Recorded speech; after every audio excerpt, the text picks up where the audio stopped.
મારે તમને કહેવું છે કે આમ આદમી પાર્ટી દિલ્હીની અંદર 10 વર્ષ સરકાર ચલાવી, પરંતુ એક પણ પેપર દિલ્હીની અંદર લીક નથી થયું.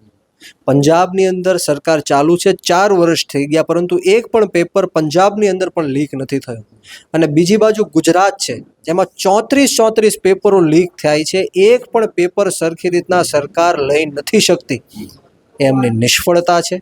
હું ગુજરાતની જનતાને પૂછવા માંગુ છું કે એક બાજુ દિલ્હીના નેતાઓ પ્રમાણિક છે, નિષ્ઠાવાન છે, ઈમાનદાર છે, એટલા માટે યુવાનો અને યુવતીઓનું ભવિષ્ય છે ખરાબ નથી થતું, એક પણ પેપર લીક નથી થતું.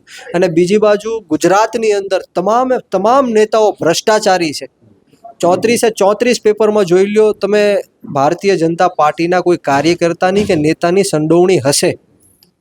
તો મારે ગુજરાતની જનતાને પૂછવું છે કે જે લોકો એક પેપર સરખી રીતના નથી લઈ શકતા, એ શું દેશ સરખી રીતના ચલાવી શકશે?